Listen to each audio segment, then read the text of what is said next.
In 2020, HP's Omen brand was revamped.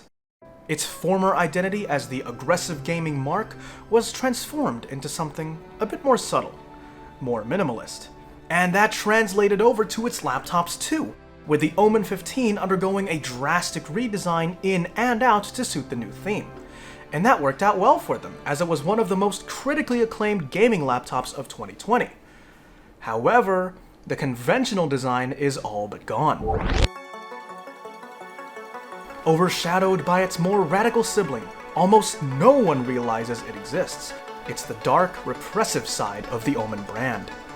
Welcome to the HP Omen 15 DH.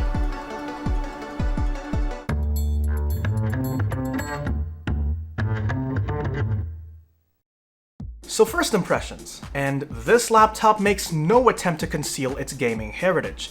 A centered hinge, diagonal design elements, and brash logo are reminiscent of the gaming laptops of old, back when red and black color schemes and 2cm bezels were the norm. Styled like a gaming laptop from the past that matured and lost quite a bit of weight, it doesn't look like something from 2020. But even then, its brushed metal finish and color-neutral tone keeps it looking elegant and premium. And that brushed metal is actually real, unlike, say, the tough A15, which was just textured plastic. Much of the chassis is made of aluminum, which means it's incredibly stiff. Now, there's some flex on the screen, and it's especially noticeable from the sides because of the location of the hinge, but it's almost non-existent at the keyboard deck unless you press down hard. Though because of the deck's brushed texture, it is prone to fingerprints and smudges, but these can be easily wiped off with a cloth. Despite its metal construction, it's lighter than you might think at just a smidge over 2 kilos, and it's also on the thinner side of the gaming laptop spectrum with a height of around 2 centimeters, making it easy to carry around in a backpack for work or school. Disassembly is also straightforward. Just remove 6 Phillips screws and pry the panel open at the bottom edge, and here you have access to 2 RAM slots, 1 2.5-inch drive bay, and 1 NVMe M.2 slot. Though that is one less than you'll see in quite a few other gaming laptops like the Legion 5 or Tough A15, which is a bit of a shame. However, what this laptop lacks in terms of upgradability, it more than makes up for with its port selection. It's got 3 5GB USB-As, one of which can provide power while the laptop is in sleep mode, 1 mini DisplayPort, 1 HDMI 2.0A, an audio jack, a full-size SD card reader, which is awesome if you frequently work with media, Gigabit Ethernet, and 1 4-lane Thunderbolt 3 port that also has DisplayPort 1.4 capability, as well as providing power in sleep mode. You also have an integrated 720p webcam at the top. Now, I always say I never expect much from laptop cameras, but this one is bad. It is clear enough to make out someone's face, but it has to be one of the grainiest laptop webcams I have ever seen. The mic, however, is actually quite nice, so at least you'll still be a treat for the ears, even if you aren't so much for the eyes. Moving on to something a little more positive now, we have the trackpad. It's a large enough size without being obtrusive, it tracks precisely and handles gestures well, and the surface has just the right amount of friction for gliding your fingers across nicely. Its buttons are also separate and they feel satisfying to press with a good amount of travel. It even manages a bit of class with a subtle chrome surround. I also like the hinge. Not necessarily its location, but it's the perfect tightness so you can open up the laptop with one hand, which makes the lazy person inside me happy. And once you do open it up, you're greeted with a beautiful 4-zone RGB keyboard. What's a bit strange about this 4-zone lighting though is that instead of having 4 zones evenly distributed along the length of the keyboard, only 3 of them are. The 4th zone is actually around the WASD keys, which is an unusual implementation. The keyboard itself, though, is great to use. It's comfortable to type on even for long periods, and its 1.5mm of key travel and almost clicky actuation provides a satisfying feel. The keyboard layout is your average layout with a numpad, though I wasn't too keen on how small the arrow keys were, which was especially noticeable when I was navigating through Excel to create the benchmark charts. The larger and more widely spaced arrow keys on the Legion 5, for instance, were much more pleasant to use. One non-standard part of this keyboard layout is this key with the Omen logo. This is used to open up the Omen Gaming Hub, which has a couple of neat features. First, there's the games page, which shows you all the games you have in your system, even if they're from different launchers, which is convenient. You also have Light Studio, which is used for changing the keyboard lighting effects, but for some reason it's a separate software rather than being integrated into Gaming Hub. And weirder still, there are buttons on Light Studio which take you back to Gaming Hub, making Light Studio almost completely pointless.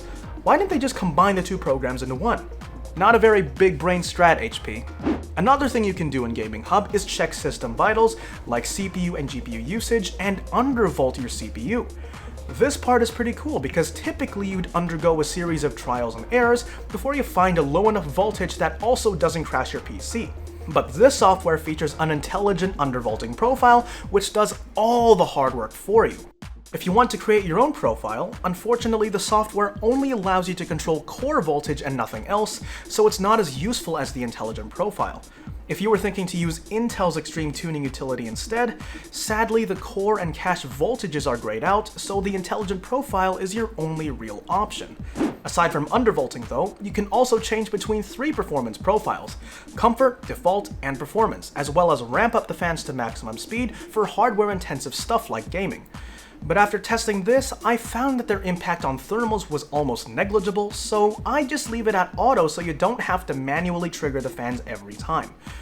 While the software is overall useful, I just wish there were keyboard shortcuts for the things you'll most commonly use, like switching between performance profiles or lighting effects. If you want to change any of those, you'll have to open up the software, which is a tad troublesome. But now, let's talk about the screen. This model has a matte 1080p 300Hz IPS display from LG, and it's the cream of the crop of gaming laptop displays. 1080p at 141 ppi is crisp and images become retina from the typical viewing distance of about 2 feet away. A peak brightness of 300 nits means this will be good for use outdoors within a reasonably shaded area, and reflections won't be bothersome thanks to the matte coating.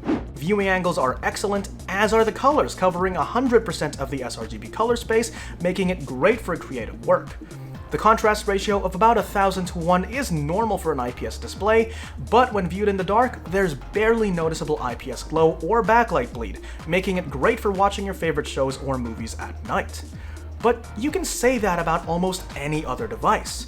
What truly sets this apart though is that 300Hz refresh rate. I can't even begin to describe how fluid this feels.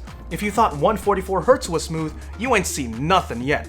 It's crazy how good this feels to use. And amazingly, its response time can keep up just fine with a 3.3 millisecond window in between each refresh, with a chase motion test showing barely any ghosting behind the moving bars. This means that if your game runs at close to 300 FPS, you'll have a smoother gaming experience than almost anyone out there.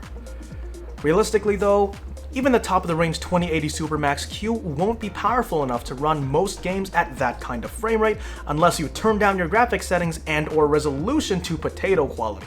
But you'll still be able to enjoy high frame rates nonetheless. And that short refresh window means that, although this panel lacks adaptive sync features, screen tearing will be barely noticeable.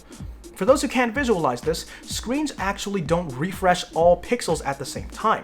Instead, they refresh from top to bottom, and tearing occurs when the screen's image changes mid-refresh. And if your display's refresh rate is very high compared to your frame rate, the image can be updated quickly, and any visual tearing is removed even before you notice it. So this laptop's visual experience definitely delivers. But what about the speakers? Are they as good as that Bang & Olufsen badge implies they'll be? Well, let's give them a listen.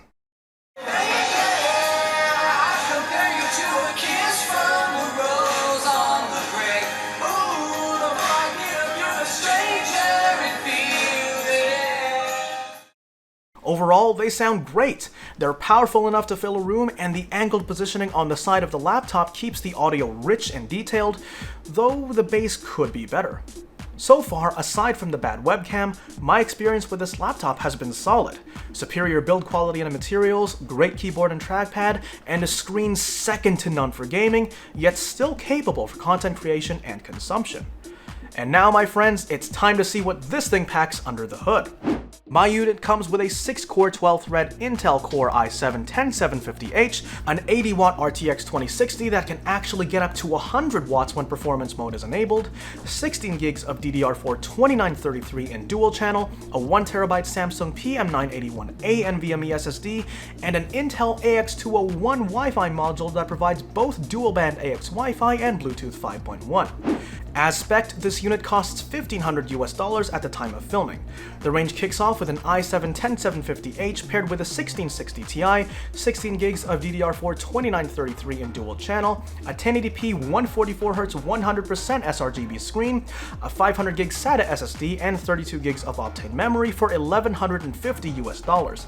But you also have options for a 2070 Supermax queue all the way to an 8-core 16-thread i9-10885H paired with a 2080 Supermax queue, 32 gigs of DDR4 2933 in dual channel, a 4K OLED screen, and a 1TB NVMe SSD for an eye-watering $3,000. Given our specs, it should be of no surprise that this thing is great for productivity and just general Windows usage. Our SSD is one of the fastest Gen 3 SSDs out there, maxing out at 3000 megabytes per second sequential read and write, and our AX Wi-Fi module provides fast upload and download speeds. However, our battery life was abysmal. While doing heavy multitasking and writing the script for this review, our 69 watt-hour battery clonked out after just 2 hours. And bear in mind, that's with the brightness turned down to 80%, the comfort profile and better battery settings selected, and keyboard lighting off.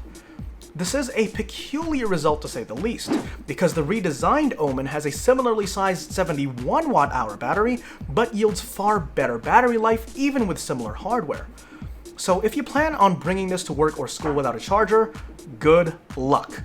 The other Omen will be a far better alternative if you plan to travel with your laptop a lot without having access to power. But now, my friends, it's time to let this thing stretch its legs. You know what's coming. Benchmark. It's time for benchmarks, baby. And we begin with PC Mark 10, which tests your PC in a variety of typical office tasks. For this one, we're comparing this Omen 15 to the average laptop with the same CPU and GPU pairing, and all of the tests were run on performance mode with fans on auto, because as I mentioned before, it makes almost no difference to thermals or performance. The Omen starts off strong with a score much better than average. It's roughly identical in essentials, but beats the average by about 20% for productivity and digital content creation, which gives an overall score that's about 18% higher than average. Next up, we have 3D Mark Time Spy, and it's less impressive than it was in the previous benchmark, having basically the same score in all categories. In Firestrike, the Omen nets a 4% lower GPU score and a 7% lower physics score, though the combined scores are almost identical, leading to an overall score that's just 3% slower than average, which is almost inconsequential. Overall, it seems that our laptop is anywhere from about average, if a little slower in graphically demanding scenarios, to noticeably faster in productivity and office tasks. Now that we've established a performance baseline, let's now see how our i7 keeps up with the competition, starting with the single-threaded CPU tests. In Cinebench R15 and R20, we have similar scores to the older 9750H and current Gen 10300H, but we lag a bit behind the 10980HK and 10600K, which is a bit curious since the 10750H's boost clock of 5 GHz is higher than the older i7 and both i5s. Geekbench 5 shows a similar trend too, with the 10750H matching the older 9750H and beaten by the two overclockable chips. But the gap between the Ryzen and Intel lineups is smaller in this test, where the 10750H now matches the desktop Ryzen 5 3600. Moving on to the multi-threaded tests now, the 10750H is very slightly faster than its predecessor and significantly faster than the 4-core 10300H by 46% in R15 and 34% in R20. But it is outclassed by a lot of other processors, including its main rival, the 8-core Ryzen 7 4800H, which is more than 50% faster, and even the tear-down Ryzen 5 4600H, which boasts the same core count, yet is about 20% faster in both tests. In Geekbench 5, the 10750H still gets beaten by the 10600K and 10980HK, but it looks better when compared to the Ryzen CPUs, where it's less than 10% slower than the 4600H and even the 3600. Finally, let's see how our 10750H behaves under a sustained all-core load. To do this, we're running a CPU-Z stress test along with Hardware Info 64, graphing CPU temperature, clock speed, and current TDP.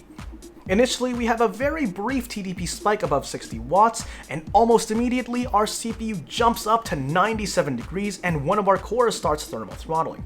The TDP eventually settles at around 55 watts at 3.9 GHz with a bit of fluctuation, as the CPU's thermal throttling will dynamically reduce or increase its performance to keep it at or under the 97 degree limit. You might think that undervolting will help reduce temperatures here, but with the Intelligent Profile's core and cache voltage offset of 0.050 volts, it hardly affected thermals, with 97 degrees and thermal throttling still occurring. Though our TDP is slightly lower and the CPU is now able to reach 4 GHz on all cores. I tried to go with an even lower voltage to see if temperatures can be further improved, but it just wasn't stable below that. These Comet Lake CPUs really don't have much undervolting headroom, especially compared to previous generations. If you'd like to learn more about undervolting with Comet Lake, you can check out the link below. Alright, now that we're acquainted with the 10750H, let's now see how our 2060 performs.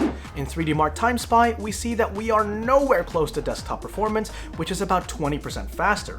It instead performs like a 1660 Ti, where it's faster than the laptop 1660 Ti by about 10%, but falls slightly short of the desktop 1660 Ti. 10% is not a game-changing difference, but along with RTX features, it might be worth paying the $50 premium for the 2060 over the 1660 Ti on HP's configurator. Moving on to Firestrike now, the hierarchy is mostly unchanged, where the laptop 2060 is equivalent to both 1660 Ti's, with a desktop 2060 about 25% faster, but this time it's handily beaten by the RX 5600M. I did a little research to see what was going on with that, given that it had almost the same score as the 2060 in Time Spy, and apparently it just excels in this specific benchmark. In real games, the 5600M is actually a little slower than the 2060. This just goes to show you that you should always take the results of synthetic benchmarks with a grain of salt. It is a good way to measure performance differences, but as that example showed, it doesn't always apply. Anyway, that's enough of the benchmarks. Let's now hop into some games to see how the Omen handles itself, starting with GTA 5. On the left is the MSI Afterburner overlay with CPU temperature, usage, and clock speed, GPU temperature, usage, and clock speed, along with CPU and GPU power and frame rate. I'm playing with very high settings and we're getting excellent performance in this game, averaging 101 FPS with a 1% low of 74 and a 0.1% low of 64. Next up, we have Modern Warfare. This first run is being played on high settings without RTX, and we're doing very well with an average of 102, a 1% low of 67, and a 0.1% low of 4. But ignore that last one because it's caused by stutters during respawns. With RTX on, we do take a significant performance hit, but our results are still great with an average of 83, a 1% low of 57, and a 0.1% low of 5. Moving on, we have Apex Legends, and performance was equally impressive. We were playing on almost maxed out settings, and we averaged 108 FPS with a 1% low of 69, nice, and a 0.1% low of 59. Finally, we have Monster Hunter World. This was played at high settings on DirectX 11, and we're averaging 77 with a 1% low of 60 and a 0.1% low of 37. Overall, our performance is superb. We were able to average about 100 FPS in most of the games that I tested on high settings, and even in the more demanding games, managed over 60 FPS. That's pretty cool. You know what wasn't cool though? Our CPU. In basically all titles, the 10750H was consistently in the high 90s, occasionally thermal throttling one or two of its CPU cores. But for some reason, our GPU fared far better, reaching the low 70s. It doesn't get better when we do the combined stress test either. With CPU-Z and the Heaven benchmark running simultaneously, along with Hardware Info 64, also graphing GPU temperature, clock speed, and TGP, we see an immediate jump to 97 degrees and thermal throttling on one of our CPU cores. It initially maintains 3.7 GHz at about 50 watts, which gradually decreases to about 3.3 GHz at 35 watts, yet temperatures are just as bad with thermal throttling still occurring. Our GPU though has no issues here, easily handling the 100 watt power target at a cool 72 degrees. As for exterior temperatures, the keyboard deck gets quite warm because aluminum conducts heat well, but it's not an uncomfortable temperature. The palm rest actually stays relatively cool, which is a pleasant surprise, but the area near the hinge got hot enough to make me feel uncomfortable placing my hand there for sustained periods. Noise levels weren't too impressive either. These fans ran almost, if not at their maximum speed when gaming, and even in the CPU-only stress test, which means anytime you run a heavy workload on this, people nearby are gonna get a load of this.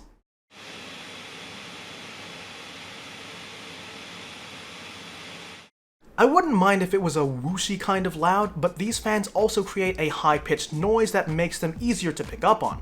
It also doesn't help that they ramp up occasionally, even when doing light tasks like web browsing, which means this laptop might annoy others if you use it in quiet environments like a classroom or office.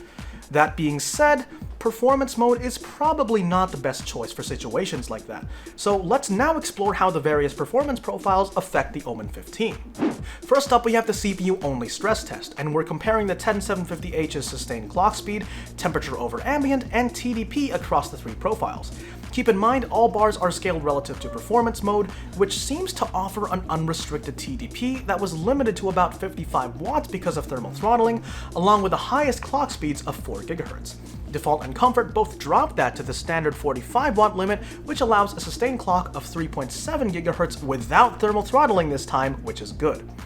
You might notice that the default profile has higher CPU temps than Comfort, and that's because the default profile runs the fans at a lower speed, making the laptop far quieter overall, while Comfort mode keeps the same fan RPM as performance mode, but with a lower power limit.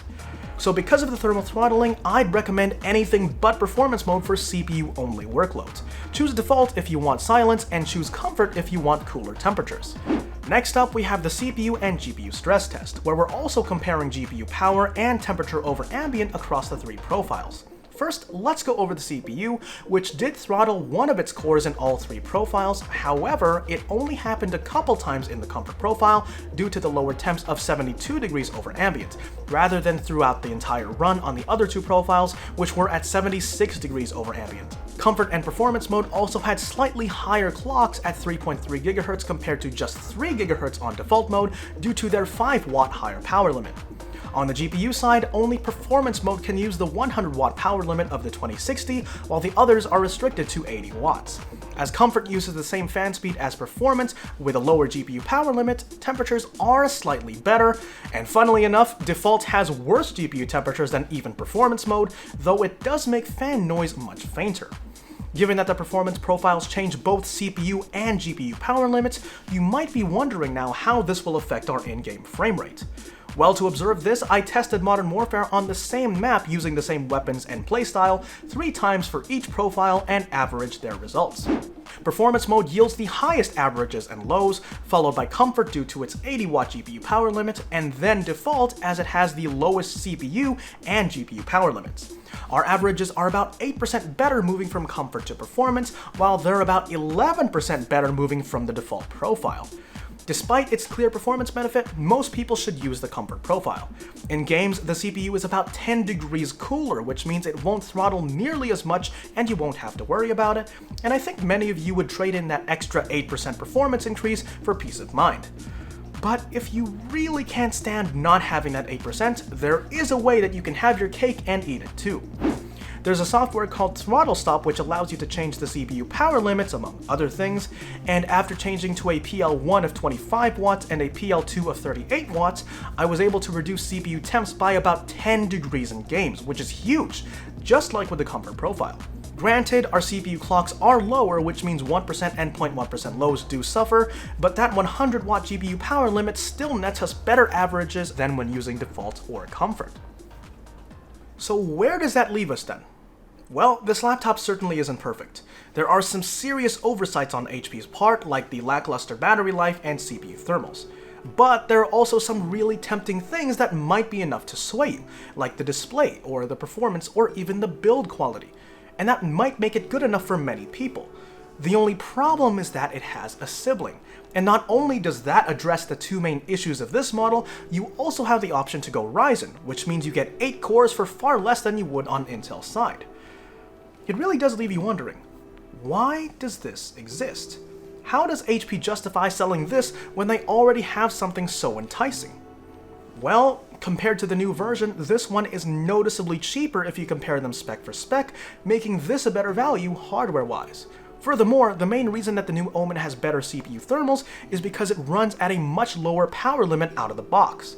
This one uses a different approach where it extracts every last bit of performance from the CPU in exchange for higher temperatures, which could make a meaningful difference when doing CPU-heavy tasks like video editing.